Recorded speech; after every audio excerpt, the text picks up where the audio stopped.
Boa noite, moçada. Nós vamos abordar hoje algumas nuances, algumas generalidades é, também previstas na CLT e especificamente algumas coisas a respeito de contrato de trabalho, tá bom? Então vamos lá.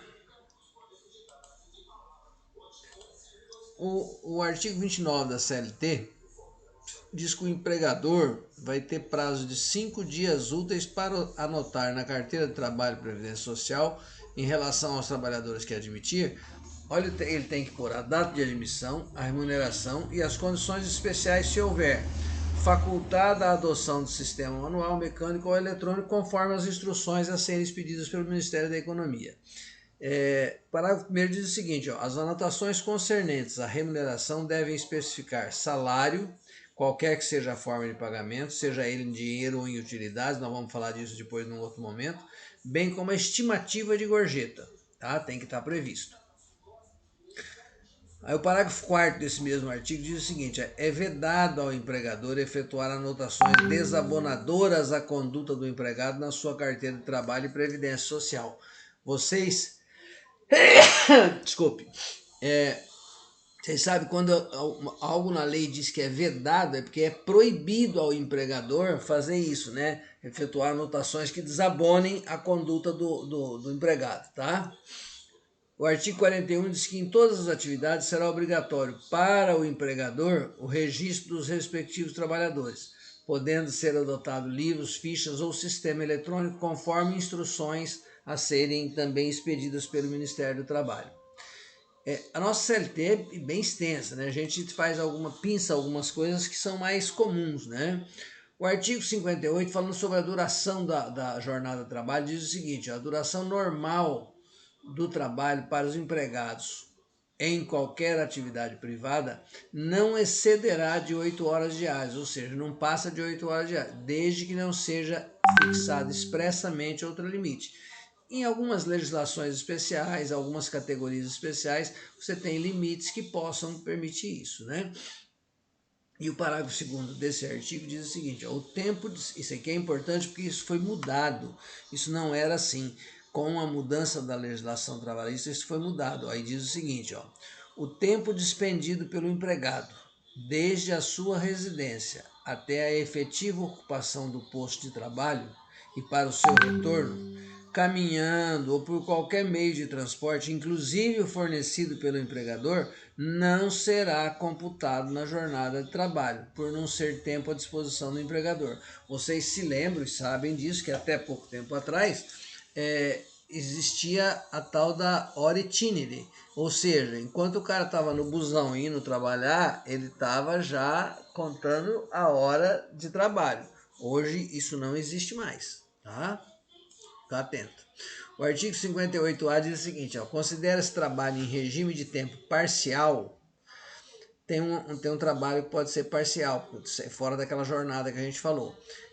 Aquele cuja duração não exceda 30 horas semanais, sem possibilidade de horas suplementares. Ou ainda, aquele cuja duração não exceda 26 horas semanais, com a possibilidade de acréscimo de até 6 horas suplementares.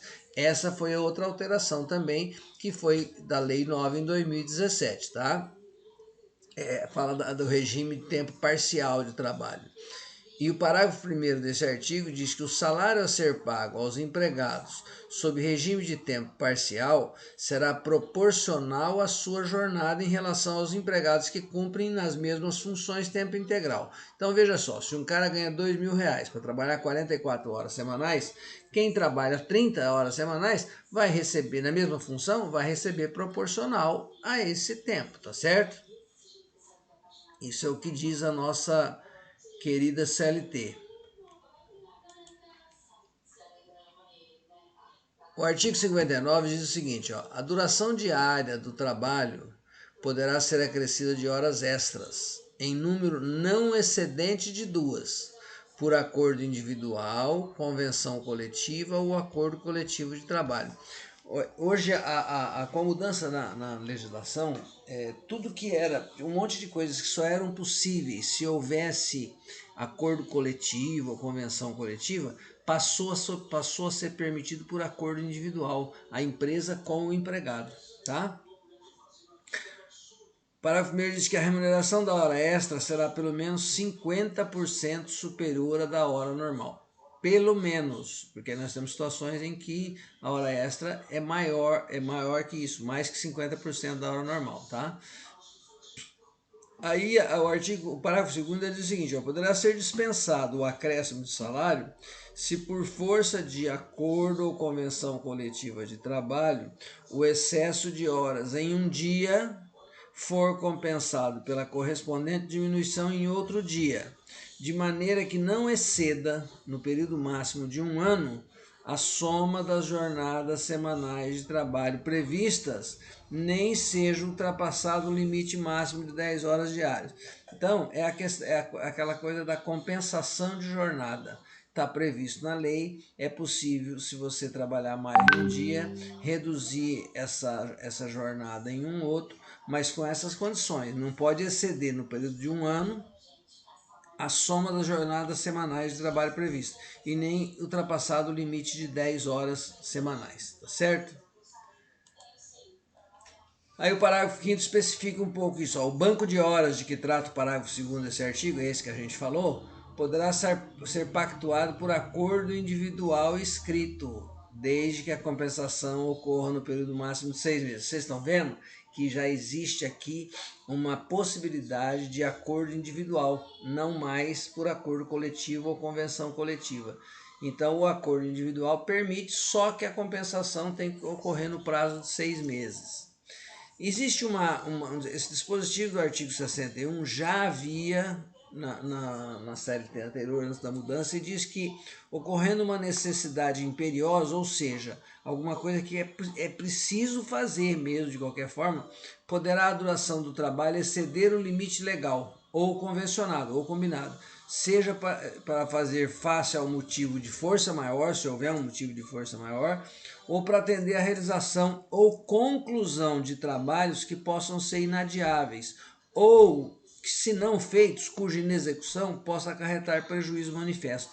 Então, se o cara está terminando um trabalho e esse trabalho precisa ser executado porque é inadiável esse trabalho, ou se não for feito, pode acarretar prejuízo, perder material e tudo mais. Então, essa necessidade imperiosa pode aumentar a duração do trabalho, tá certo? Está previsto também em lei. Isso aqui é importante. O artigo 66 também já é mais coisa antiga. Entre 2 jornadas de trabalho, haverá um período mínimo de 11 horas consecutivas para descanso. Claro que existem algumas nuances, algumas particularidades e algumas exceções a isso, né? Mas a regra é que haja uma interjornada, uma interjornada, ou seja, um período de descanso entre 2 jornadas de 11 horas. E também diz que será assegurado a todo empregado um descanso semanal de 24 horas consecutivas, o qual, salvo motivo de conveniência pública ou necessidade imperiosa do serviço, deverá coincidir com o domingo no todo ou em parte. Quer dizer, essa folga semanal de 24 horas consecutivas, salvo algum motivo, a necessidade imperiosa do serviço, ela tem que coincidir com o domingo, em parte ou no todo, tá? Aí vem o parágrafo único que diz o seguinte, nos serviços que exijam trabalho aos domingos, nós temos uma porção de atividades hoje que se trabalha aos domingos, né?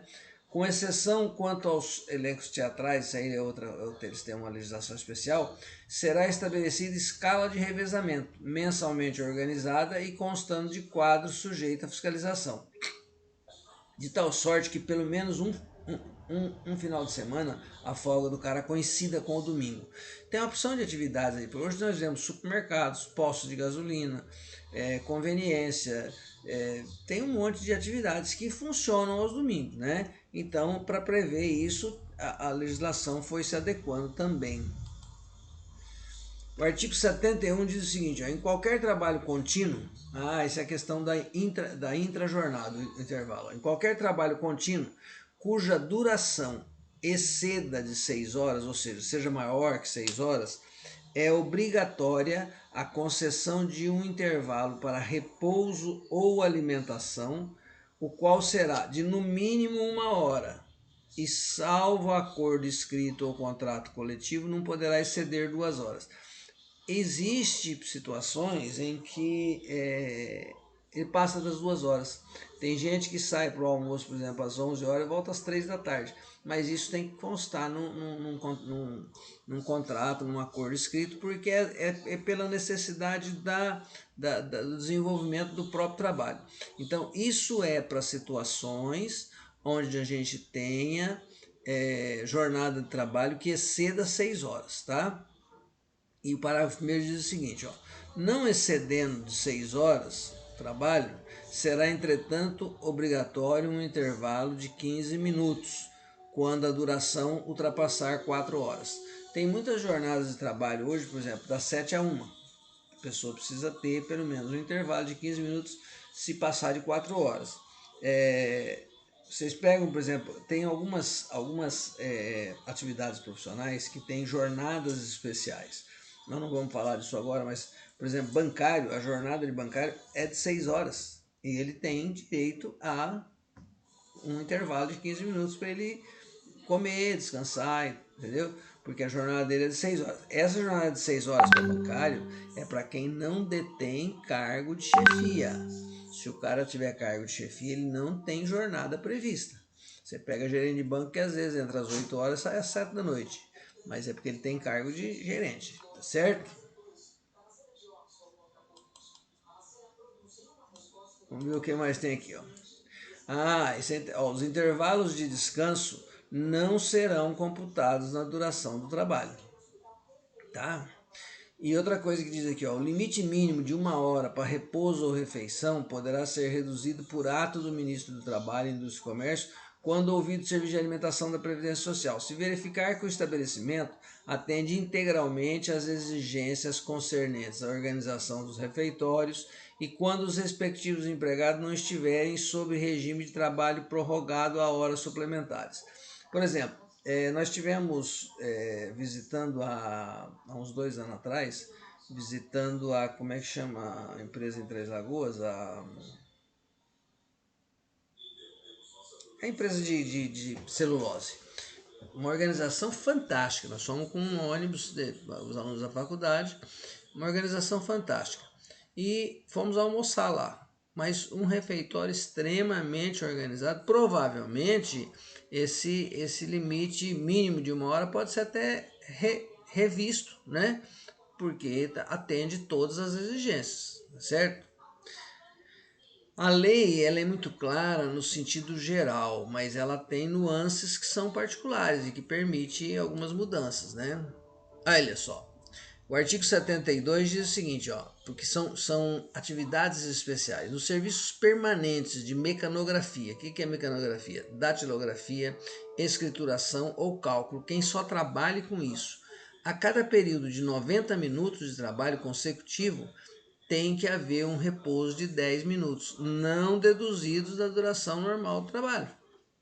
Por quê? Porque pressupõe-se que esse trabalho seja extremamente desgastante.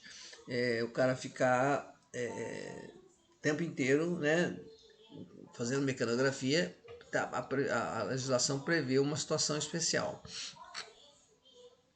E aí fala do trabalho noturno, salvo nos casos de revezamento semanal ou quinzenal, o trabalho noturno terá remuneração superior à do diurno, e para esse efeito sua remuneração terá um acréscimo de 20%, pelo menos, sobre a hora diurna. A gente sabe, a hora noturna ela é um pouco mais cara, e mais que isso, hein? A hora noturna ela é computada como 52 minutos e 30 segundos. Então, 52 minutos e 30 segundos noturnos equivale a 1 hora diurna. Só que também tem o seguinte, ó, considera-se noturno, para efeitos desse artigo, o trabalho que é executado entre as 22 horas de um dia e as 5 horas do dia seguinte. Esse período é que é computado o horário noturno, tá? Das 22 às 5 da manhã.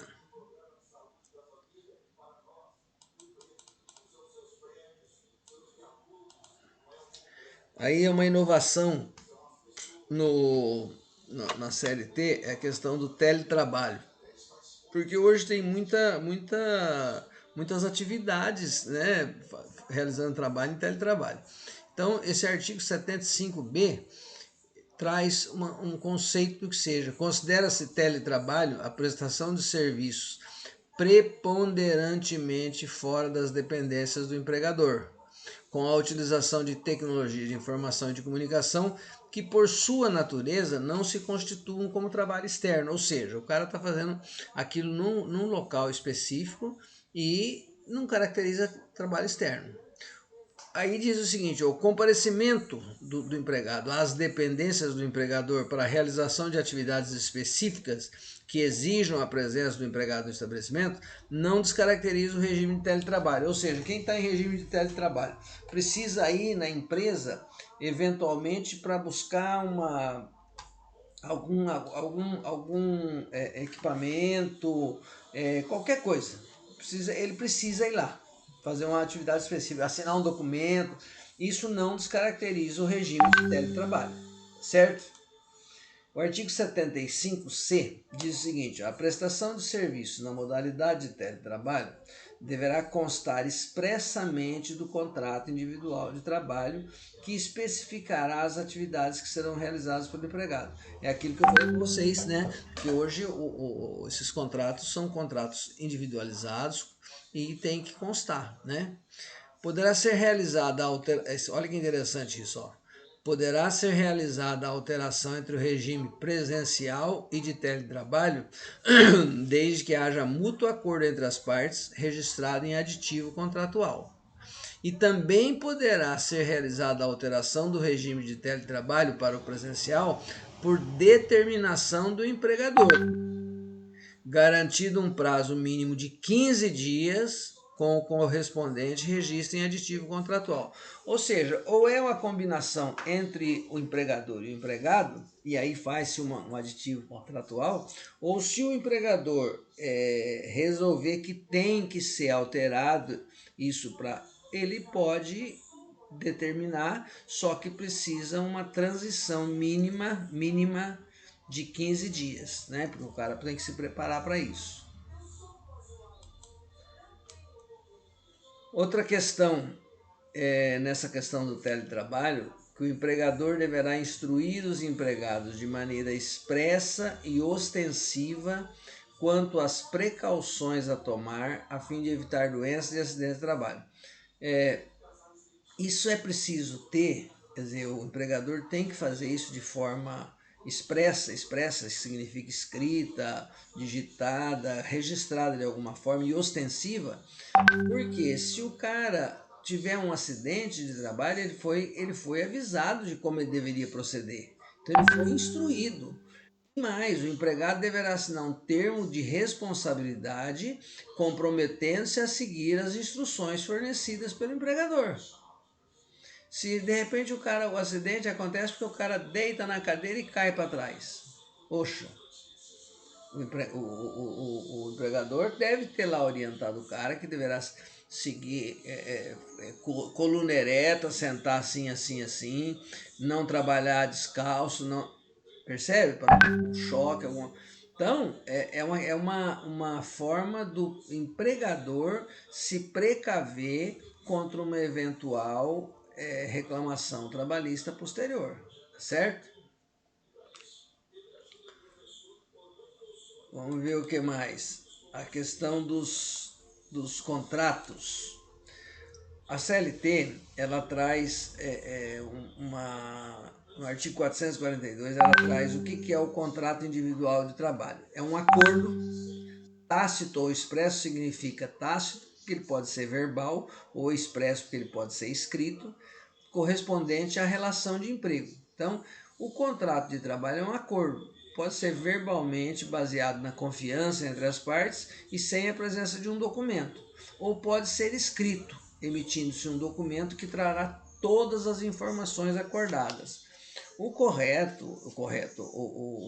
o empregador é muito mais seguro se ele fizer um contrato escrito, porque lá vai estar previsto todas as as informações que forem acordadas vai estar previsto no coisa. Senão, se for acordo verbal, fica difícil, né? Então, o contrato individual de trabalho está previsto no artigo 442 da CLT, beleza? E aí nós temos o contrato por tempo determinado, que considera-se como prazo determinado o contrato de trabalho cuja vigência, quer dizer, se o prazo é determinado é porque tem um prazo para terminar. E esse contrato é um contrato de trabalho cuja vigência dependa de termo pré-fixado ou da execução de serviço especificado ou ainda da realização de certo acontecimento suscetível de previsão aproximada. O que acontece? A empresa vai construir uma ponte. Ela sabe que ela gasta um ano para construir essa ponte. Ela pode contratar o pessoal por contrato por prazo determinado, porque a execução dos serviços durará um ano, tá? Agora, o contrato de trabalho por prazo determinado também, para não haver fraude da empresa nem nada, está previsto que ele só é válido para serviços cuja natureza ou transitoriedade justifica a pré-determinação. Então, é isso que eu falei. Você vai ter uma obra que dure um ano. Então, é transitório isso aí, justifica. Também, atividades empresariais de caráter transitório. O que é caráter? O que pode ser transitório? O caráter da atividade é transitório. Ó, eu faço isso só nesse período, então também. Ou o contrato de experiência. O contrato de experiência, que não pode exceder 90 dias, e o contrato de trabalho por prazo determinado, de experiência é um contrato por prazo determinado, só que ele não pode exceder 90 dias. Esse contrato de trabalho por prazo determinado não pode ser estimulado por mais de 2 anos. Tá?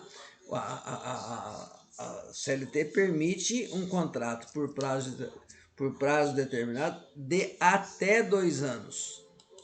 Se você prorrogar esse contrato e ele ultrapassar 2 anos, ele passa a ser um contrato por tempo indeterminado. Esse aqui, ó, que é o mais comum, que é o que a maioria das pessoas tem. É o mais utilizado pelas empresas. E você está indeterminado o prazo do término da relação entre o empregado e o empregador. Quando você é contratado numa empresa, eles assinam a sua carteira, dizendo, a partir de hoje você está exercendo a função tal, em tal local, devendo fazer isso. Quando vai terminar seu contrato? Não sei, não é? Esse é o contrato de trabalho mais utilizado e ele é o contrato por tempo indeterminado. Existe também agora, já com a mudança trabalhista, uma nova modalidade que é o contrato de trabalho intermitente. Claro que todas essas inovações demoram um pouco de tempo para que, né, isso seja bem assimilado. Mas esse contrato é um contrato no qual a prestação de serviço com subordinação, ou seja, é um dos requisitos para dizer que a empregada tem que ter subordinação. Não é contínua a prestação de serviço. Ocorre com alternância de tempos de prestação de serviço e tempo de inatividade, determinado em horas, dias ou meses. Ou seja, o contrato intermitente pode prever você trabalhar 2 dias e depois não trabalhar outros. Isso foi incluído na CLT por essa lei aqui, ó, Lei 3.467 de 2017. Foi a modificação que houve na CLT. Esse contrato intermitente, ele está sendo, é o que eu digo, ele está sendo uma inovação e isso vai demorar um certo tempo para as pessoas, né, se acostumarem com esse contrato de trabalho intermitente. Mas ele tem alternância de tempo de prestação de serviço e tempo de inatividade. Mas ele tem algumas características, né? A CLT diz que o empregador precisa convocar o empregado com 3 dias de antecedência. Ó, eu vou precisar de você tal dia. E o empregado vai ter um dia útil para responder o chamado, podendo aceitar ou recusar. Então isso permite para o empregado uma dinâmica de horário diferente. Ele pode oferecer seu serviço para mais que um empregador, né? Ele pode trabalhar numa empresa que exige seu comparecimento somente em alguns dias, em algumas horas, ele vai estar inativo. Ele pode assumir outros serviços em outros locais, né? Isso é uma inovação, porque permite, inclusive, eu acho que uma maior empregabilidade. as empresas vão contratar mais, quando permite ela fazer, porque antes não era permitido isso. Ou você contrata por tempo indeterminado e tal, e aí às vezes a empresa não precisava do cara esse tempo todo, ficava correndo o risco de uma ação trabalhista, coisa do gênero, né? Você tem o contrato de trabalho temporário. Esse contrato ele é implementado só nas situações em que a empresa precisa contratar um funcionário para suprir demandas urgentes. Quais são as demandas urgentes? Substituir empregado que está em período de licença e em outras situações, ó, o crescimento do número de clientes, especialmente em épocas nas quais há aumento de vendas. Natal, Páscoa e liquidações, é comum você ter contratação de trabalho temporário. Esse contrato temporário, ele pode estender esse prazo em até 9 meses. Finalizado o vínculo, ou seja, acabando o contrato, o trabalhador tem os mesmos direitos atribuídos ao contrato indeterminado. Então, é muito comum isso aí, principalmente na época do Natal. Quando nós estamos em situação normal, né, não tem pandemia, não tem nada disso. A partir de novembro, algumas empresas contratam funcionários para trabalhar em novembro, dezembro, janeiro. É muito comum, né? Isso pode ser estendido, como a gente viu, até 9 meses, mas quando findar o contrato de trabalho, o trabalhador tem os mesmos direitos que se estivesse num contrato indeterminado, tá? E hoje também é muito comum, vocês que trabalham em usinas sabem disso, o contrato de trabalho terceirizado. Esse contrato ele é caracterizado pelo fato de que o profissional não tem vínculo empregatício com a empresa onde ele presta o serviço. Ele está vinculado juridicamente a uma outra companhia que oferece a mão de obra dos trabalhadores e é responsável por eles. Isso causa alguns problemas discutíveis, entendeu? Sobre a responsabilidade. Por isso que a empresa precisa ser muito correta com tudo. Eu já vi, por exemplo, empresas no serviço público, a prefeitura, por exemplo, contratar uma empresa para realizar determinado serviço. Só que a prefeitura tem que fiscalizar a questão da segurança do trabalho desses empregados que são terceirizados. E não fiscalizou. E o cara sofreu uma descarga elétrica e morreu. O que acontece? Entraram com uma ação, uma reclamação trabalhista contra a empresa a qual ele era vinculado e contra a prefeitura que foi a contratante. A prefeitura vai ter que pagar. Por isso que quem contrata o serviço tem o compromisso de fiscalizar a empresa contratada para ver se ela tem todos os requisitos aí de segurança. Aliás, vocês técnicos de segurança do trabalho, uma hora que tiverem, peguem a parte da CLT que fala, é extensa o que fala sobre segurança. É a partir do artigo, salvo engano, 154. E aí vai longe. Fala de inspeção prévia, fala uma série de nuances aí da segurança do trabalho. Em suma, um resumo do que o empregador e o empregado podem e devem. Olha só, aos empregadores, ele tem direito, ele tem autonomia sobre os empregados. Ele manda sobre o empregado. Ele pode exigir a assiduidade do trabalhador. E ele pode exigir as assinaturas nos recibos de salário. Claro, hoje as empresas, quando não faz, via de regra, fazem depósito bancário, que já é um recibo, né? Mas o empregador também tem dever, pagar o salário, oferecer condições para o trabalho, sejam condições ambientais ou de equipamentos. Tem muita empresa aí, vocês vão se deparar com isso ao longo da vida profissional de vocês. Tem muita empresa aí que não respeita ambiente e nem equipamento. E também a empresa deve respeitar a legislação trabalhista, tá certo? E aos empregados cabe o seguinte direito, ó, jornada de trabalho conforme a lei prevê, ele tem esse direito, cabe 13º e cabe férias, mas também tem deveres. Fidelidade ao empregador. Enquanto eu sou empregado de alguém, eu tenho que ser fiel a esse contrato de trabalho. né? E colaborar com as atividades e ter ser diligente. Ser diligente significa ter zelo. Eu vou trabalhar com uma máquina hoje, é comum nas usinas aí, os caras usarem máquina de R$1 milhão, mais que isso.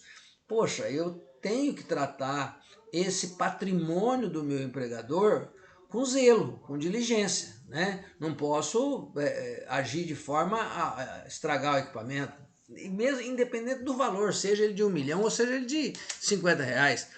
Não é meu, é da empresa, eu tenho que ser diligente para conservar.